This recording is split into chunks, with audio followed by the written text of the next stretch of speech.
পলাশ পাগলা। নিঃস্বার্থভাবে উপকারী এ মানুষটি দুর্বৃত্তের হামলায় এখন শয্যাশায়ী।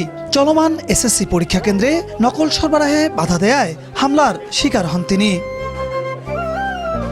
সকাল থেকে গভীর রাত, রোদ কিংবা বৃষ্টি কোনো কিছুই আটকাতে পারেনি পলাশকে। পরনে পুলিশের পোশাক, হাতে বাঁশি, গাইবান্ধার পলাশবাড়ি সহ জেলার গুরুত্বপূর্ণ সড়কগুলোতে দীর্ঘদিন ধরে যানজট সামলে আসছেন তিনি। মানসিক ভারসাম্যহীন হলেও দায়িত্ববোধ আর মানবিকতায় তিনি হয়ে উঠেছেন সবার পরিচিত মুখ। গত 4 মে বিকেলে পলাশবাড়ির এসএমবি স্কুল অ্যান্ড কলেজের সামনে হামলার শিকার হন তিনি। গুরুতর আহত অবস্থায় স্থানীয়রা তাকে উদ্ধার করে পলাশবাড়ি উপজেলা স্বাস্থ্য কমপ্লেক্সে ভর্তি করেন। চিকিৎসা শেষে এখন বাড়িতে বিছানায় কাতরাচ্ছেন তিনি।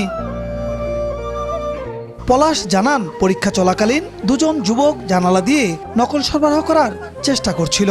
এ সময় তাদের বাধা দেন পলাশ। এতে ক্ষিপ্ত হয়ে তাকে পিটিয়ে আহত করেন তারা। নকল দিছিল, দেখিয়া এই পুলিশের পোশাক পিন্ধিয়া এগিয়ে ধরে খুব অবাক, ইচ্ছা মতন ধলাই করো। আমার কালকে মারছিল, আজ করে ফের সিবিআই মধ্যে অ্যাকশন নিছে।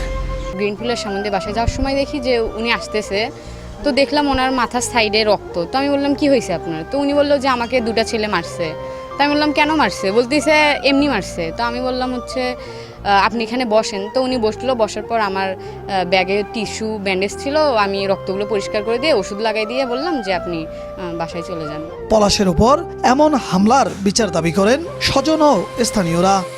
পরীক্ষা কেন্দ্রে জানলা দিয়ে নকল দিচ্ছিল, তো ও যে পুলিশের ড্রেস পরে থাকে ও বাধা দিছিল। এই বাধা দেওয়ার কারণে ওরা ওইটা খেয়াল রাখছে।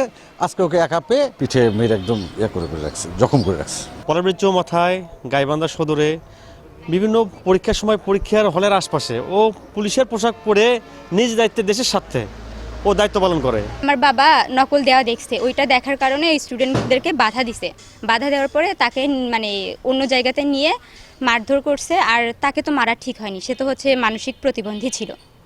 এটার আমরা বিচার চাই। ছোট প্রতিবন্ধী, তার আমি বিচার চাই। কেন এরা মারবে? পলাশ প্রধান জেলার পলাশবাড়ি পৌর সদরের বাসিন্দা।